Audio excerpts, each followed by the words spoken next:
Welcome back, old book nerd. Hello students, today we will discuss chapter number 3, Summary of Accounting Principle and Concept। आज हम accounting principle and concept को discuss करने वाले हैं। पहला हमारा जो कॉन्सेप्ट दिया है वो है बिजनेस एंटिटी। बिजनेस एंटिटी से हमारा तात्पर्य है this concept assume that the businesses has the distinct and the separate entity from its owners. Thus, for the purpose of accounting, business and its owners are to be treated as two separate entity. यहाँ कहा जा रहा है, यह माना जा रहा है कि व्यवसाय और मालिक दोनों अलग अलग होते हैं, दोनों की एंटिटी भिन्न भिन्न होती है और व्यवसाय और उसके मालिकों को दो अलग अलग संस्थाओं के रूप में देखा जाता है। यहाँ पे जो मेन मोटिव दिखाया गया है वो ये दिखाया गया है कि हमारा जो बिजनेस है और जो बिजनेस का ऑनर जिसे हम प्रोप्राइटर कहते हैं, उन दोनों की एंटिटी अलग अलग है, दोनों अलग अलग हैं। अगर एक प्रोप्राइटर बिजनेस से कोई भी ड्राइंग्स करता है अपने पर्सनल यूज के लिए, जिसे हम आहरण ड्राइंग्स कहते हैं, वो उसके पर्सनल यूज़ के लिए होगी, वो ड्राइंग्स कहलाएगी। और अगर वो बिजनेस पर्पज से कोई इन्वेस्टमेंट करता है या उसमें कोई भी मशीनरी वगैरह अपने प्रोडक्शन के को इंक्रीज करने के लिए कोई भी अगर एक्सपेंसेस करता है तो बिजनेस मतलब हमारे फर्म के अकाउंट्स में रिकॉर्ड किए जाएंगे। वही अगर वो अपने पर्सनल यूज के लिए करता है तो वो उसके पर्सनल अकाउंट में रिकॉर्ड, उसके पर्सनल अकाउंट में खर्चे पड़ेंगे, ना कि फर्म में। नेक्स्ट देखते हैं हम। नेक्स्ट है मनी मेजरमेंट। तो यहाँ पे मनी मेजरमेंट की बात करी जा रही है। यहाँ कह सकते हैं कि जो भी हम अपने फर्म के अकाउंट मेंटेन करते हैं उसमें जो भी लेन देन होते हैं उन्हें हम किस में मेज़र करते हैं? टर्म्स ऑफ मनी में मेज़र करते हैं। किस में? टर्म्स ऑफ मनी में मेज़र करेंगे। तो the concept of money measurement states that only those transaction and happening in the organization which can be expressed in terms of money are to be the recorded in the books of account. Also the recorded of the transaction are to keep not in the physical unit but the monetary unit। मतलब जो भी हमारे लेन then होंगे हमारी firm में, उन ट्रांजैक्शनों को हम टर्म्स ऑफ मनी में ही मेज़र करेंगे, तभी हम उन्हें अकाउंट्स ऑफ बुक में रिकॉर्ड कर सकते हैं। तो यहाँ कहा जा रहा है जो भी हम लेन देन रिकॉर्ड करते हैं वो किस में करते हैं? हम मात्रा में ना कर करके टर्म्स ऑफ मनी के रूप में रिकॉर्ड करते हैं। यहाँ पर हम वही घटनाएं रिकॉर्ड करेंगे जो टर्म्स ऑफ मनी के रूप में दिखा सकते हैं, ना कि वो जो हम टर्म्स ऑफ मनी के रूप में व्यक्त नहीं कर सकते। अगर हम एग्जांपल लेते हैं, अगर एक मैनेजर और एम्प्लॉय के बीच अगर कोई भी झगड़ा होगा या कुछ भी मतलब मनमुटाव होता है तो वो हम अपनी अकाउंट्स बुक में रिकॉर्ड नहीं कर सकते। उन घटनाओं को हम अकाउंट्स बुक में रिकॉर्ड नहीं कर सकते क्योंकि वो टर्म्स ऑफ मनी के रूप में हम मेज़र नहीं कर सकते उन्हें।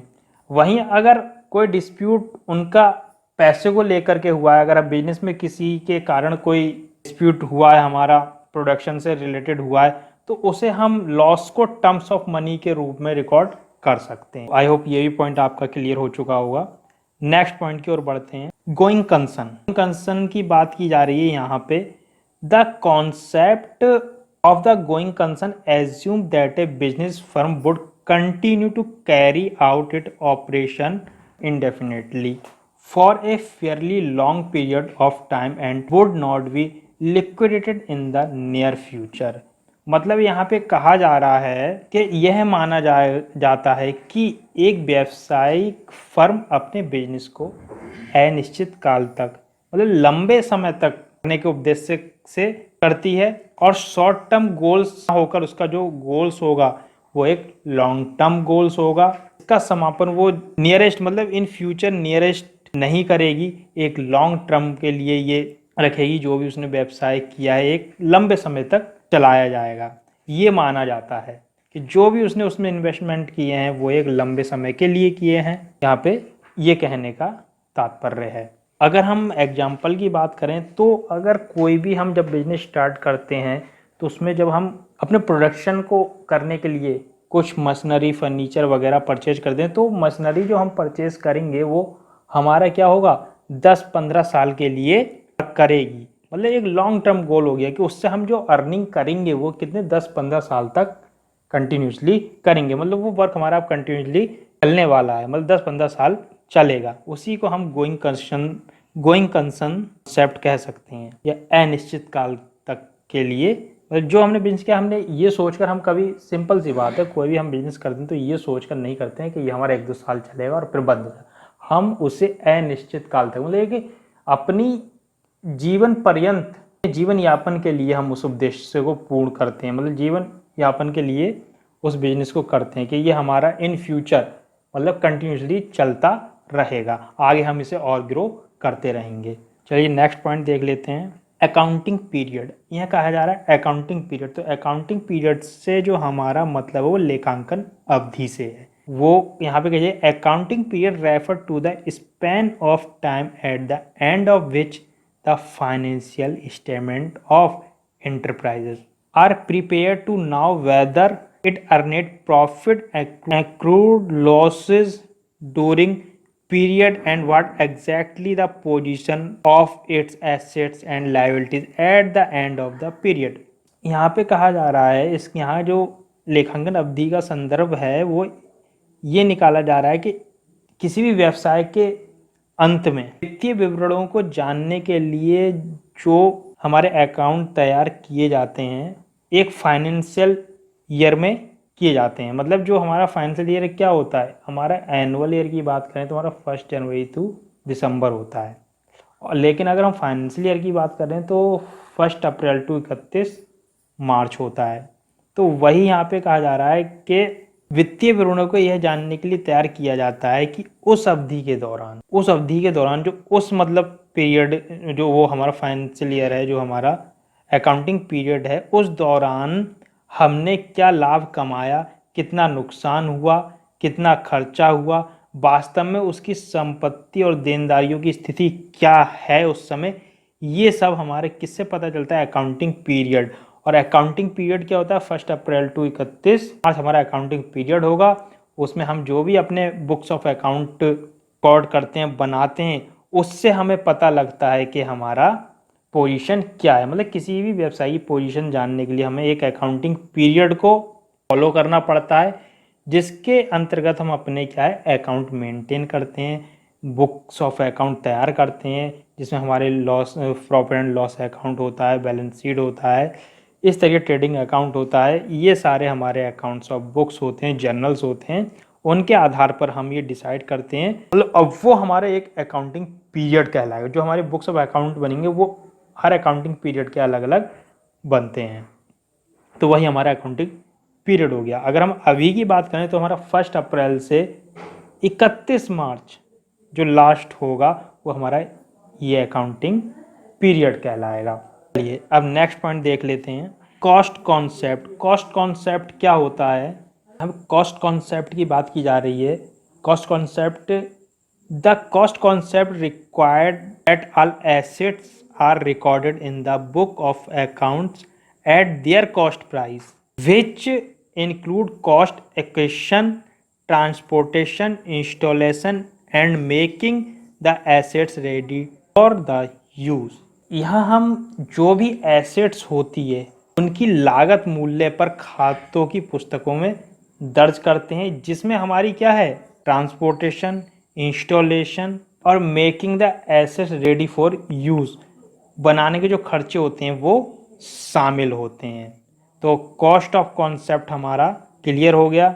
नेक्स्ट है हमारा डुअल एक्सपेक्ट।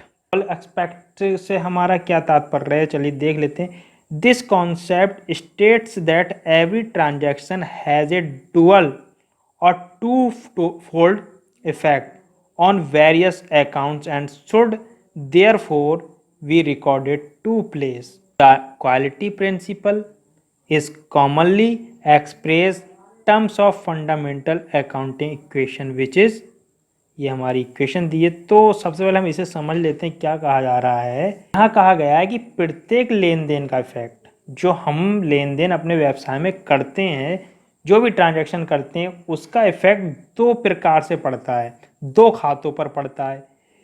कह सकते हैं कि 2 अकाउंट को इफेक्ट करता है। इसलिए एक ट्रांजैक्शन को 2 जगह पे लिखते हैं हम, जो हमारे ट्रांजैक्शन है जब वो दो अकाउंट से इफेक्ट कर रहा है तो हम उन्हें दो जगहों पर लिखेंगे भी, जिसे हम डुअल एंट्री सिस्टम के नाम से भी जानते हैं। तो जो हम डुअल एंट्री सिस्टम होती है वही हमारा क्या कहलाता है, डुअल एस्पेक्ट। तो हम इसे इक्वेशन के माध्यम से समझ सकते हैं। एसेट्स हमारी कैसे काउंट होगी, तो assets equal liability and capital, मतलब हमारी एसेट्स जो बनती है वो कैसे बनती है, लायबिलिटीज हमारी जो है हमने ले रखी है, लोन जो हमने ले रखा है वो हो गया, और जो हमने कैश में अपना पूंजी लगाई है प्लस वो कैपिटल, तो वो हमारी क्या बन जाएगी, एसेट्स। तो हम बात कर लेते हैं रेवेन्यू रिकॉग्नाइजेशन की बात कर लेते हैं। तो रेवेन्यू रिकॉग्नाइजेशन से मतलब है हमारी अर्निंग, जो हमारी अर्निंग होती है उसे पहचानना। The concept of revenue recognisation required that revenue for businesses transaction should be considered realized when the legal right to receive at the arises। यहाँ कहा जा रहा है रेवेन्यू मीन्स जो हमारा होता है अमाउंट, वो भी अमाउंट हमारा कैपिटल में ऐड होता है। जो हम गुड्स या सर्विस को सेल कर कर अर्न करते हैं, हमने बिजनेस अपना स्टेबलाइज किया है तो वो हमने किसी पर्पज से ही किया होगा, और जो भी हम बिजनेस करते हैं वो किस लिए करते हैं, अर्निंग करने के लिए, रेवेन्यू कमाने के लिए। तो वो हम रेवेन्यू कहाँ से कमाते हैं, जो हम प्रोडक्शन कर रहे हैं गुड्स या सर्विस, उसे देकर उसे बेचकर जो हमें अर्निंग होती है वो हमारी रेवेन्यू रिकॉग्नाइजेशन। अब रेवेन्यू रिकॉग्नाइजेशन हम किस प्रकार से करते हैं, एग्जाम्पल ले सकते हैं, रेंट की होगा तो वो हमारी रेवेन्यू हो गई, इंटरेस्ट वो हमारी रेवेन्यू हो गई, कमीशन वो हमारी। लेकिन यहाँ कहा जा रहा है रेवेन्यू रिकॉग्नाइजेशन मतलब रेवेन्यू को पहचानना किस प्रकार की, रेंट हमारा ये भी रेवेन्यू है, इंटरेस्ट वो भी हमारी रेवेन्यू, कमीशन भी हमारी रेवेन्यू, लेकिन ये हमारी अलग अलग प्रकार की रेवेन्यू हो गई। तो वही यहाँ पे कहा जा रहा है कि रेवेन्यू को पहचान कर उसका सही तरीके से हम जब ट्रांजैक्शन को पहचान लेंगे तभी हम उसकी एंट्री डाल सकते हैं। मतलब सबसे पहले तो हमें पहचानना है, हमारे जो ट्रांजैक्शन हुए उन्हें पहचानना है। रेवेन्यू रिकॉग्निशन मतलब जो भी हमारी अर्निंग हो रही है उसे पहचानना है, उसके बाद में हम उसे बुक्स ऑफ अकाउंट में रिकॉर्ड सही तरीके से कर सकते हैं। अदरवाइज अगर हमें इसकी नॉलेज नहीं होगी तो हम उसे रिकॉर्ड नहीं कर पाएंगे, या करेंगे भी तो रॉन्गली करेंगे, गलत करेंगे। चलिए आगे देख लेते हैं मैचिंग कॉन्सेप्ट। मैचिंग कॉन्सेप्ट की बात की जा रही है, यहाँ पे क्या होता है मैचिंग कॉन्सेप्ट। मैचिंग से आप समझ रहे होंगे मिलान करना, वही है यहाँ पे मैचिंग कॉन्सेप्ट के मिलान की अवधारणा कह सकते हैं हम। इसमें कहा गया है the concept of matching emphasizes that expenses accrued in a accounting period should be matched with revenue during the period. It follow from this that revenue and expense accrued to earn these revenue must be belong to the same account। Simple से आपके बिल्कुल clear हो रहा होगा, यहाँ कहा गया है कि इस बात पर जोर दिया जा रहा है कि लेखांकन अवधि में जो भी व्यय या अर्निंग की गई है, रेवेन्यू कमाने के लिए जो भी हमने खर्चे किए हैं, उनका उसी फाइनेंशियल ईयर में उसी पीरियड में मैच होना चाहिए। मतलब उसके जो खर्चे हमने जो अर्निंग की है, हमने जो रेवेन्यू हमने अर्न किया है उसे कमाने के लिए हमने जो उस पर खर्चे किए हैं, एक्सपेंसेस किए हैं, वो भी हमारे उसी फाइनेंशियल ईयर में शो होने चाहिए। उसके एक्सपेंसेस उसी एनुअल मतलब उसी फाइनेंशियल ईयर में हमें उससे संबंधित जो भी खर्चे, एक्सपेंस, एक्सपेंडिचर जो भी हैं, ट्रांसपोर्टेशन चार्जेस जो भी होंगे वो हमें उसी पीरियड में शो करने होंगे बिल्कुल एक्यूरेट तरीके से। वही हमारा मैचिंग कॉन्सेप्ट होगा। मतलब जो भी हमने अर्निंग की है उस पर हमने जो भी खर्चे किए हैं वो उसी साल हमें दिखाने हैं, वो हमारे मैचिंग कॉन्सेप्ट हो गया। नेक्स्ट चलते हैं अब फुल डिस्क्लोजर। फुल डिस्क्लोजर की बात करी जा रही है। डिस्क्लोजर से आप समझते होंगे स्पष्टीकरण। तो फुल डिस्क्लोजर की मतलब बात हो गई पूर्ण स्पष्टीकरण। तो चलिए देख लेते हैं। This concept required that all material and relevant facts concerning financial performance of an enterprises must be fully and completely disclosed in the financial statement and their accompanying footnote। तो इसमें कहा जा रहा है कि किसी भी व्यवसाय के फाइनेंशियल परफॉर्मेंस से संबंधित सभी प्रकार की सामग्री और जो भी उससे रिलेटेड तथ्य हैं उनको वित्तीय विवरण और उनके साथ आने वाले नोट्स के साथ खुलासा किया जाना चाहिए। तो जो भी उससे रिलेटेड संबंधित सामग्री है उसके साथ में फाइनेंशियल परफॉर्मेंस को दिखाना चाहिए, डिस्क्लोज करना चाहिए, पूरा स्पष्टीकरण देना चाहिए। और जो भी हमने व्यवसाय के जो भी ट्रांजैक्शन रिकॉर्ड करने तो उससे संबंधित जो भी इम्पोर्टेंट तथ्य हैं उन्हें क्लियरली बोलना चाहिए। जो तो यहाँ पे वही बात की जा रही है। अब बात हम कर लेते हैं कंसिस्टेंसी। नेक्स्ट हमारे पास है कंसिस्टेंसी। चलिए देख लेते हैं consistency. This concept states that accounting policies and the practices followed by enterprises should be uniform and the consistent one the period of time so that result are the comparable. Comparability result when the same accounting principle are consistently being applied by different enterprises for the period under comparison or the same firm for a number of periods। तो यहाँ पे क्या कहा जा रहा है? यहाँ कहा जा रहा है कि उद्यमों द्वारा जो भी व्यवसाय हैं उनके द्वारा पालन की जाने वाली मतलब अपनाई जाने वाली फॉलो की जाने वाली लेखांकन जो कॉन्सेप्ट हैं, नीतियाँ हैं, प्रथाएं हैं जो उन्हें एक समान होना चाहिए। मतलब जो भी हम अपने व्यवसाय में अकाउंटिंग सिद्धांतों को प्रिंसिपल्स को अपनाते हैं वो क्या है, एक समान होने चाहिए और समय अवधि के अनुरूप होना चाहिए। मतलब एक समय पीरियड के अनुरूप होना चाहिए ताकि परिणाम हमारे जो है क्लियर और तुलनात्मक, जिसे हम कह सकते हैं कंपेरेबिलिटी के साथ तो हो सके।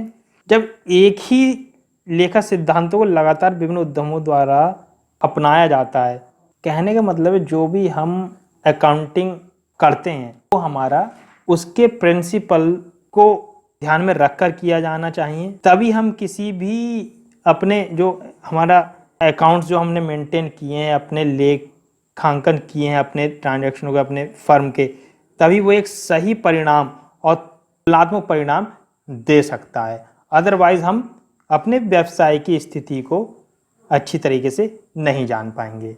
अब हमारा नेक्स्ट है कंजर्वेशन। कंजर्वेशन की बात की जा रही है यहाँ पे। This concept require that businesses transactions should be recorded in such a manner that profit are not overstated. All anticipated losses should be accounted for but all unrealised should be ignored. तो यहाँ पे कहा जा रहा है कि व्यवसाय के लेन देन को इस तरह से दर्ज किया जाना चाहिए कि एक तो मुनाफा कम ना हो हमारा, और जो भी प्रत्याशित हानियां या लाभ हैं उनका लेखा जोखा बिल्कुल क्लियर होना चाहिए। कहने का मतलब किसी भी प्रकार की हमें लापरवाही नहीं बरतनी चाहिए। हमें एक सिस्टमेटिक तरीके से व्यवसाय के जो भी हमारे फर्म के लेन देन हैं उन्हें रिकॉर्ड करना चाहिए। जो भी हमारी प्रत्याशित मतलब जो भी हमारी लॉसेस हैं उनका लेखा जोखा होना चाहिए। जो भी हमारे वास्तविक लाभ हैं उनकी अनदेखी नहीं की जानी चाहिए। अब हमारा मटेरियलिटी की बात की जा रही है यहाँ पे। This concept states that accounting should focus on material facts if the item is likely to influence the decision of a reasonable prudent investor creditor should be regarded as material and the shown in the financial statement। तो यहाँ पे जो बात की जा रही है कि लेखांकन जो हमारा होता है उसके भौतिक जो हमारे तथ्य होते हैं उन पर ध्यान देना चाहिए। यदि वस्तु एक उचित विवेकपूर्ण जो हमारे निवेशक है, लेनदार है, उसके निर्णय को प्रभावित करने की संभावना रखता है तो इसे हमें सामग्री के रूप में माना जाना चाहिए। मतलब जो हमारा जो इन्वेस्टर हैं या लेनदार हैं उनके अगर निर्णय उनको प्रभावित कर रहा है तो इसे हमें किसके रूप में लेना चाहिए, एक सामग्री के रूप में लेना चाहिए। वित्तीय विवरणों में जो हमारे फाइनेंशियल स्टेटमेंट्स हैं उनमें इसे हमें शो करना चाहिए, दिखाना चाहिए। अब हमारा लास्ट पॉइंट है ऑब्जेक्टिविटी। ऑब्जेक्टिविटी यहाँ पे कहा जा रहा है according to this concept accounting transaction should be recorded in the manner so that it is free from the waste of accountant and others.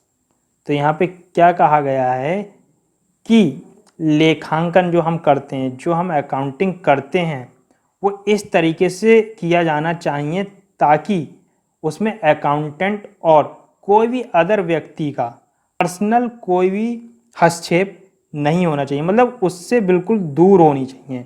Accounting बिल्कुल क्लियर नीट एंड क्लीन करनी चाहिए, उसमें किसी के भी हस्तक्षेप पर्सनल हस्तक्षेप नहीं होना चाहिए। तो ये हमारा ऑब्जेक्टिविटी थी। आई होप स्टूडेंट्स आपको ये हमारा जो थर्ड चैप्टर था अकाउंटिंग प्रिंसिपल कंप्लीट हो चुका है। यहाँ पे थोड़ी वेज था, इसमें बस हमारे जो इम्पोर्टेंट कॉन्सेप्ट थे उन्हें समझाया गया था। तो आई होप आपको ये क्लियर हो चुके होंगे और ये चैप्टर डन हो चुका है हमारा। हम नेक्स्ट चैप्टर डिस्कस करेंगे नेक्स्ट वीडियो में। Thanks for watching. अगर ये आपको पीडीएफ चाहिए तो आपको लिंक डिस्क्रिप्शन में दे दूँगा, वहाँ से आप डाउनलोड कर सकते हैं। Thanks for watching. Thank you for watching my channel and please like, subscribe and share.